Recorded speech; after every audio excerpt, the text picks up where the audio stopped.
Welkom kijkers bij een nieuwe aflevering van Aan Tafel Bij. Kleinere visjes en af en toe zat er eens een groot aan. Maar het is vooral heel leuk om te doen. En het enthousiasme, dat is vooral het allerleukste. Welkom bij Aan Tafel Bij. We zitten deze keer in Sluis bij Brasserie Anthony. En ze zeggen eigenlijk wel eens, talent heb je en als je het niet hebt, dan heb je pech gehad. Maar ik denk dat Danielle het daar niet helemaal mee eens is. Iedereen heeft talent. Kijk. Of je nou wil of niet. En dit is een hele mooie, want je wordt met talent geboren. Je moet het eigenlijk zien. Je baby, die heb je. Die geef je de fles of de borst. Maakt niet uit wat. Die zit barstensvol met talent. En nou, in ieder geval het talent om te kunnen gaan kruipen en te gaan lopen. Want er is niet veel. Ook. Maar sommige baby's kunnen al iedereen om een vingertje wikkelen. Waar komt dat vandaan? Dat is een hele goede vraag. Nou, dat ga je echt vast uitleggen. Ja. Danielle. Wie is Danielle eigenlijk? Wie is Danielle? Ik heb van alles gedaan voordat ik coach werd. Coach, trainer, ja. Verkoop, keukens, badkamers, noem maar op. Hotelmanagement gedaan. Dat is een hele andere ding. Administratief, ik vond het verschrikkelijk. Verkoop was leuk, ook superleuk. Maar dan de administratie, echt wat een hel. En toen ontdekte ik iemand die zei tegen mij, waarom word jij geen coach? Jij bent altijd iedereen aan het stimuleren. Oh, daar heb ik eigenlijk niet eens door dat ik dat doe, weet je wel? Dat gaat vanzelf. Ja. Nou, dat is dus talent. Maar dat wist ik toen nog niet. Toen kwam ik de opleiding tegen tot talentgedreven onderwijs geven, kindercoach worden als zijnde talentenfluisteraar. Ja, je hebt wel een hekel aan het woord, geloof ik, hè? Talentenfluisteraar. Je gaat dus... die opleiding ben ik dus gaan doen. En mijn man had nog zoiets van, is dat wel iets? Nou, voor mij is het fantastisch gebleken. Want ik geef er dus lessen mee op scholen. Dat kinderen hun talenten ontdekken. Ik doe zelfs met volwassenen waar ze echt geen raad meer mee weten. Dan gaan we op zoek naar de talenten van die mensen. Je moet je voorstellen dat je op een sollicitatiegesprek zit. Heb ik ook gehad. Vertel eens iets over jezelf. Ja. Afschuwelijk. Ja. Ja, dat kan ik dus niet. Nu wel, want ik kan jou precies vertellen waar mijn krachten niet zitten. Welke talenten ik niet echt ontwikkeld heb. Ja. En welke talenten ik wel ontzettend ontwikkeld heb. Dat is dus die baby. Die je moet zien als een plantje. Je stopt een zaadje in de grond. Dat zaadje geeft je aandacht. Dat geeft je water, daar praat je tegen. Ja. Je gaat lekker harken. Ja. Dan groeit hij. De baby die talent heeft voor vingertje om de mensen om het vingertje wikkelen.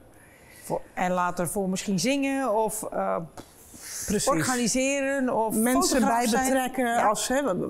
We hebben natuurlijk een voorgesprek gehad. Jij laat ook niet iemand die er alleen bij staat in de groep. Dan zeg je ook, kom erbij. Ja. Talent van de meetrekker. Dus een talent is niet iets waar je goed in bent. Grappig dat jij nu zegt zingen. Maar wat vind je dan zo leuk aan dat zingen? En daar zit je echte talent. Dat is nou mijn vraag. Wat zie je? We zeggen natuurlijk in de volksmond en in gesprekken. Je hebt talent. Je hebt ergens talent voor. Ja, maar ik vind het niet leuk. Dan is het je talent niet, vanuit je hart. Een talent is wel iets waar je goed in bent. Alleen iets wat je makkelijk kunt doen, omdat je op een of andere manier daar ervaring in hebt. Juist. Maar talent moet per definitie je leuk vinden. Nee, talent gaat als vanzelf. Je hebt niet door dat jij dat doet. Want je doet het vanuit jezelf. En als je erover terugdenkt, dan is het iets waar jij energie van gekregen hebt. Als ik 1 op 1 met iemand zit, blij van word, ja. Of ik sta voor een klas en ik pik er wat kinderen uit die altijd weggezet worden als, dat is de druktemaker hier of dat is de grappenmaker. Nee, die grappenmaker die staat graag in de aandacht. Ook een talentennaam heeft dat. Sommige kinderen die vinden het heel leuk om... Maar de juf is iets aan het uitleggen. Ja, maar ik hoor wel wat de juf zegt. De bezige bij. Die moeten met iets bezig zijn om die focus te kunnen hebben op wat de juf zegt. Ja. Ik heb dat ook altijd gehad. Ik zat altijd te klieren en bloemetjes te tekenen. Of hele streepjes op het collegeblad te maken. Maar als de leraar iets zei, wist je heel goed wat er gevraagd werd. Ja. Jij hebt dat nodig om... dat anderen mee te kunnen krijgen. Net als, mag ik die bruggenbouwer vertellen? Wat ik jou van de week vertelde? Mag je dat vertellen, ja. Ik heb een cliënt gehad. En dat kindje werd in de klas afgezet als bemoeial. Er werd tegen gezegd van, ja, maar ze is zo gevoelig. Nee, dat kindje heeft een sfeervoelertalent. En dat kindje heeft een bruggenbouwertalent. Ze kan niet tegen onrecht. Ze vindt het heel naar als er mensen ruzie hebben. Ze voelt dat. Ze voelt zichzelf ongemakkelijk. En wil het goed maken. De bruggenbouwer. Nou, dat meisje heb ik dan geleerd van, neem afstand, letterlijk. Is het jouw probleem niet? Bemoei je er niet mee, want dan krijg je die vervelende naam. Zeker een kind kan er natuurlijk tussen zitten als bruggenbouwer. Van je wil inderdaad die brug bouwen, maar je zit er tussenin. Want die partij wil niet en die partij wil niet. Precies. En je bent een kind, laat de leerkracht het oplossen. Ja. Heb je het nou later in het zakenleven, dan kun je daar een hele mooie baan in vinden. Hè? Dat is een hele goeie. Jij doet het onder andere met kinderen. Ja. Het ontdekken van wat is nou eigenlijk je talent, waar je dus ook gewoon blij van wordt, waar je vrolijk van wordt. Ja. Je hebt het mij ook al gevraagd. Je doet het ook met volwassenen. Ja. Maar ik denk eigenlijk dat het gewoon voor iedereen goed is. Want het is een bepaald moment in je leven denk ik wel heel handig om eens te bedenken van, goh, is dit nou wat ik wil? Ja, precies. En wat wil ik dan wel? Maar waar ben ik dan goed in? Of wat zou leuk voor mij zijn? En waar zou uiteindelijk, in mijn beleving, waar je blij van wordt? Want ja, we werken niet 40 uur in de week om er niet blij van te worden, denk ik dan. Want iets wat je leuk vindt, hou je het langste vol, toch? Ik ben het met je eens. Ja. Hoe doe jij dat? Want ik zie een hele hoop kaarten liggen. Ja, ik zie hier ga ik los. Een meetrekker, die hebben ze al op mij geplakt. Maar dat klopt ook echt wel heel erg. Ja, ik leg eigenlijk in de klas deze kaarten eigenlijk neer. En nogmaals, dan voel ik me echt een soort Jomanda. Het is echt hysterisch. Dan ga ik tegen de kinderen zeggen, kijk eens naar het plaatje. Niet lezen wat er staat, want ze hebben toch geen idee wat dat betekent. Ze snappen wel wat het betekent, maar niet wat het betekenis is. Ontrafelaar. In de klas is dat niet. Deze is heel mooi, de uitblinker als ik dat wil. Heel veel kinderen met ADHD, en tegenwoordig heeft iedereen dat. Ik ben er ook een. We konden elkaar de hand schudden. Als iets je interesseert, dan vind je het fantastisch. Dan ga je vol gas. Ja. Maar iets wat je niet leuk vindt, dat lukt gewoon niet. Nee. En als die kinderen dan dat in de klas hebben, sommige vakken willen niet. Ja. Als ze dan op andere vakken meer de focus leggen, waardoor ze weten, hey, dit vak vind ik leuk, hier word ik blij van. Dan, je moet je voorstellen, je hebt een potje. Gaat hij toch nog mee naar huis? Dat zit tot hier vol met veerkracht. Als jij dingen doet die niet leuk zijn, dan gaat dat potje leger en leger. Ja. Die veerkracht heb jij nodig om dingen te doen die je niet leuk vindt. Of in plaats van A naar B te gaan, even naar C te kunnen gaan. Ja. Heb jij geen veerkracht, is je potje leeg, dan lukt dat niet. Doe jij dingen die je leuk vindt, je potje vult zich op en je hebt ook de energie om die stomme dingen te doen. Ja. En goed, in mijn geval lukte dat alsnog niet met orders uitwerken, want ik vind administratie gewoon verschrikkelijk. Niet leuk. Nee, laat mij maar gewoon mensen helpen en doen. En de groeimotor bijvoorbeeld, ben ik echt... dat zit er bij jou ook wel in, wat je van de week vertelde. Klopt, ja. Jij ziet waar anderen goed in zijn en je wil ze daar graag in stimuleren. Ja. En je wordt er blij van als je ziet dat anderen vooruitgang boeken. Ja. Want we hebben elkaar natuurlijk van de week gesproken. Toen wou ik hem eigenlijk nog niet zeggen, maar ik denk, je bent echt een groeimotor ook. Ja, dat klopt. Maar dat klopt ook inderdaad. Ik ga ook aan op het moment dat ik in mijn eigen bedrijf mijn klanten zie groeien, stappen zien nemen, vooruit zien gaan. Dan denk ik, ja, dat vind ik leuk. Daar krijg je energie van. Ja. Dus je potje met veerkracht vult zich. En je kan ook de stomme dingen doen, want die moeten ook.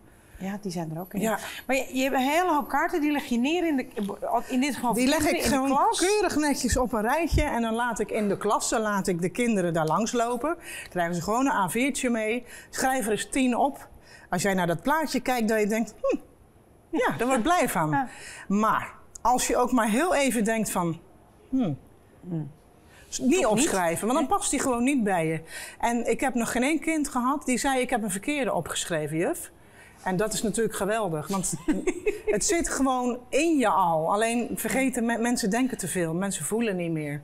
En ik ben echt geen zwever, maar het is wel zo. Nee, maar je hebt wel gelijk als je dat natuurlijk zegt dat kinderen dat al heel goed aanvoelen. Maar als je inderdaad jezelf de kans geeft, kun je het zelf ook aanvoelen. Precies.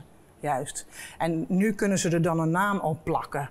Want ik zie altijd helemaal in mijn hoofd hoe het moet gaan gebeuren en zo. Nou, beeldorganisator. Je plant graag, je organiseert dingen graag. Je weet hoe het moet, je kan alles opdelen. Nou, oh, dat kan ik eigenlijk wel. Wat er dan leuk is in een klas, is dat er dan kinderen zijn die bijvoorbeeld dit talent hebben, of die planmakers. Ik niet, ik ben geen planmaker. Ik zie wel waar de wind me naartoe blaast. Ik weet wel ongeveer wat ik wil, maar moet ik dan ineens naar links? Prima, Maar ga ik naar links. vastgelegd plan is er niet. Precies. Die anderen dan weer wel hebben. Juist. Maar die is misschien niet creatief, die planmaker. Dus degene die naast hem zit, heeft dan bijvoorbeeld het talent van de creatieve maker. En dan kunnen we elkaar dan helpen, waardoor je een hele andere Uiteindelijk systeem in de klas krijgt. in de klas, maar dat werkt natuurlijk in een werkplek precies hetzelfde. Precies. Ik ben ik, mijn collega is anders. Ja, maar je kom kunt even elkaar helpen. aanvullen, je Ja. kunt elkaar stimuleren. Ja. Van die kaarten, hè? Hoeveel passen er dan altijd Pakken we de bij... volwassenen hè, bij het bedrijf. Ja. Dan doen we niet de kinderkaart. Ik vind ze wel heel leuk. Ja, ik gebruik ze eigenlijk wel bij grote mensen ook. Want Ja, toch gewoon... ik heb met deze, heb ik gewoon eigenlijk... Ik voel het niet. Nee. Nee, Nee, ja, ik ben het met je eens. nee maar de jij bent brug- ook een creatieve maker. Ik zie inderdaad Ja. in de kinderdingen zie ik gewoon echt op een speelse, leuke manier Voel hem? zie ik Ja. die meetrekker Ja. waar ik inderdaad heel veel kenmerken van heb, zie ik hier gewoon echt wel Ik voel hem. mijn dingen Ja. in. Als ik daar in jouw boek kijk, en ik snap het doordat andere mensen daar anders naar Ja. kijken, is dat natuurlijk wel heel wat anders. Ja. Maar jij werkt ook met mensen die wat meer een afstand tot de arbeidsmarkt Ja. hebben. Die even gewoon niet meer weten, Nee. waar zit ik Nee, nu? er zit vaak welke kant autisme in, al dan niet zwaar of licht. Heel zwaar niet natuurlijk, maar echt inderdaad met afstand tot de arbeidsmarkt. En dan ga ik gewoon het gesprek aan. En vaak als ze mij dingen vertellen, dan hoor ik eigenlijk al van... hé, maar hallo, doe je dat graag? Ben je daar blij van? Maar jij kan dat horen Ja.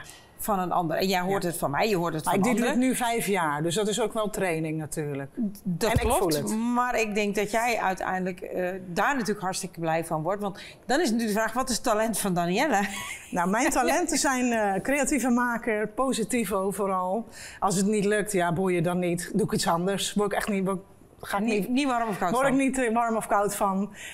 Ik ben ook echt een meetrekker. Ik heb een training gegeven bij de hockey dan. En vroeger ook bij de basketbal. En als er dan een kindje buiten de boot viel of heel verlegen was... dat trek je. Kom erbij en die was daarna gewoon, was dat over. En ik ben dan ook een bewuste beweger. Mij moet je niet lang stilzitten, dan gaat het helemaal op slot. Ja. Laat maar zitten, dan doe ik niks meer. En ja, groepsdier was ik altijd. Ik was heel graag onder de mensen. Ik voelde me ook heel erg verantwoordelijk voor hoe de sfeer in de groep was. Maar dat is misschien de leeftijd. Ik hou ervan om lekker alleen te zijn tegenwoordig. Met mijn gezin. Het kan dus ook veranderen. Je talent, waar je dus blij van wordt, kan dus eigenlijk in de loop van je leven... door van allerlei soorten ervaringen, door wat je meemaakt, door nou ja, maar misschien ook wel inderdaad de leeftijd. Inderdaad, dat je op een gegeven moment denkt, ik vind het wel mooi geweest. Ja. Als je 19 bent, denk je er anders over als dat je 91 bent. Daar kan ik me ook wel een voorstel bij Absoluut. maken. Maar ik zeg, ik ben geen groepsdier meer. Nog steeds, als ik een groep om me heen heb, ben ik wel de gangmaker. Dat zal er altijd wel in blijven. Ja. Dat gaat vanzelf. Ja. Maar daarna ben ik doodmoe en leeg. En vroeger was ik gevuld van energie en drank. Maar ja, dat is over. Ja, maar dat hoort inderdaad bij de Leeftijd. leeftijd. Geweldig. Maar eigenlijk zijn dit is natuurlijk fantastisch op scholen. Ja. Als je natuurlijk als kind je talent Heerlijk. helderder in beeld kan krijgen. Want dat is natuurlijk, voor een kind is het natuurlijk altijd een zoektocht, hè, daar ga ik vanuit. Maar als volwassene is dat natuurlijk ook hartstikke fijn. Ja. Als je daar op dat moment weet, nou, hey, dit is ja, die voorbeelden, die ben ik. Dat was bij mij, daar word ik ook gewoon blij van. En als ik dan mijn functie ernaar weeg, denk ik, past misschien niet zo goed meer. Precies. Met hoe ik ben en wat ik moet doen. Daarom doe ik ook jobcoaching voor mensen die een andere baan willen of in een baan zitten dat ze het niet weten. En ook eigenlijk vanuit de talenten. En dan laat ik ze kiezen, hè? De kinderkaarten of de grote mensenkaarten, volwassenen. Ja. En kijk maar wat bij jou past. Maar die coaching, doe je dat echt vanuit een bedrijf? Dat een bedrijf Ik kom jou gewoon dat bij de vraagt? mensen thuis of als ze dat niet prettig vinden, huur ik een ruimte. Echt specifiek voor mensen die inderdaad daarom gevraagd hebben binnen hun bedrijf waar ze werken. Ja, en ik werk ook voor een aantal bedrijven die dan mensen in hebben waar ze niet zo goed meer weten wat ze daarmee moeten. Dan kom ik daar ook naartoe. Okay. En dan los ik dat op, zeg maar. En soms is het niet op te lossen, want dan willen ze gewoon niet of het lukt gewoon niet. Het zit er niet in dan. Met het weten van wat je talenten zijn, Dan weet je ook Ja. of de functie die je hebt, of die past of niet. En of je dus inderdaad binnen het bedrijf op de juiste plek terecht kan komen. Juist. En inderdaad, dat kan inderdaad ook betekenen Ja. dat je zegt, nee, dit gaat hem hier niet meer worden. Nee. Ik moet op zoek naar iets anders. Dat Juist. kan. Nou, dat zou eigenlijk, want ik doe het echt op heel veel scholen. Ik kom zelfs in België, dat is wel heel leuk. Want leuk. dit komt eigenlijk uit België, uit Gent. Gent is zelfs talentenfluisteraarsstad. Hé, wat leuk. Ja, samen met Zwolle. Die hebben dat samen gedaan. En in Friesland en in die regio zitten heel veel talentenfluisteraars. En ik ben hier gewoon de enige. En prima, hou zo. De talentenfluisteraar dus. Ja, de unieke, de enige echte. Maar ja, het is nog vrij nieuw, laat ik het zo zeggen. Ze doen dit al jaren hoor. Maar hier in Zeeland is het nog vrij nieuw wat ik doe. 5 jaar, maar goed. Eigenlijk vind ik dat raar, want eigenlijk zou je dit op een Is school... toch geweldig? Zou dat geweldig zijn voor Ja. die kinderen om dat Ja. op zo'n jonge leeftijd al te weten. En Standaard. natuurlijk is dat niet voor de rest van je leven, maar het is wel heel fijn om dat te kunnen laten zien. Dus Ja. vooral daar aan de basis van iemand die natuurlijk aan het opgroeien is, dat natuurlijk helder in beeld te krijgen, is Juist. natuurlijk fantastisch. Nou ja, bij wijze van spreken Ik had dit in de vroeger willen brugklasse hebben. gewoon. Ik ook, want ik zei dat al tegen jou. Ga op een sollicitatiegesprek. Vertel eens 5 goede dingen van jezelf. Ja, weet ik het. Ja, wat zeggen je vrienden van je? Ja, die vinden mij geweldig, want anders zijn we niet al 30 jaar vrienden. En toen zei ik, Dat jij, wordt ze arrogant vonden je nog wel gevonden. arrogant, je bent niet aangenomen. Ja. Nee, Maar nu zou ik zeggen, ja, mij moet je geen administratie laten doen, want dat kan ik niet. Daar word ik heel ongelukkig van. Maar laat mij een feest organiseren. Je hebt een Regelen, geweldig feest. organiseren, meetrekken. Creatieve dingen. Iemand die in de aansturen. put zit, laat mij die maar de put uittrekken. Dat soort dingen. Heerlijk. Maar had ik dat maar geweten? Ja. Ook niet, want ik heb natuurlijk zo het werk gedaan. Ja. Heel veel in mijn rugzak gestoken aan kennis. En die verkoop ook. Je leert mensen wel de dwars Dat doorheen is- kijken. ja. Wij komen niks kopen Maar dat is vandaag. een eigenschap dat die zullen we jij nog hebt. wel eens zien. Ja. Dat is een talent wat jij hebt natuurlijk om inderdaad mensen makkelijk te lezen. Dat doe je nu. Dat deed je toen al op een andere manier. Maar toen wist ik het niet. Nee, Nee. dat snap ik inderdaad. Ja. Als mensen jou willen vinden. Jij hebt een eigen website volgens mij? Ja, www.destuiterbal.com. Ja. En mag Ja. ik vertellen waar dat vandaan komt? Want dat is wel heel leuk. Oké. Ja. Ik begon eigenlijk als kindercoach, omdat ik heel graag met kinderen werk ook. En vooral als ADHD-coach. Maar toen kwamen de talenten op mijn pad. En toen, na een jaar of 2 had ik zoiets. Ik doe ook wel ADHD-kinderen begeleiden en zelfs volwassenen. Dat is wel heel leuk. Als ze ook echt ervoor willen werken. En als het dan niet werkt na 6 keer, zeg ik altijd klaar. Want bij mij ga je maar 6 keer in de coaching Ja. en dan ben je klaar. En toen had ik zoiets van, ik moet mijn naam veranderen. Want ik doe niet alleen maar ADHD. En toen zei mijn vriendin, ja maar Daan, jij bent de stuiterbal. Ik denk, verrek kind, je hebt gelijk. Dus ik blijf gewoon de stuiterbal. Danielle is de De stuiterbal. stuiterbal, ja. En iedereen weet dat ook Ja. gewoon. Dus dat is wel heel leuk. Ja, dat is hartstikke leuk. Ja. Dus Super het bedankt is- dat je het verhaal over talent, ik vind hem echt helemaal fantastisch. Ja. Dat je dit bent komen toelichten. Graag hier in gedaan, deze- leuk ja. dat het mocht. Ja, ik denk dat we daar weer een hele hoop dingen mee wijzig geworden zijn. Ik in ieder geval wel. Dus dankjewel voor de komst hier naar deze gedaan. locatie. Ik dank de kijkers voor het kijken naar deze uitzending. En ik hoop jullie graag een andere keer weer te zien. Tot ziens.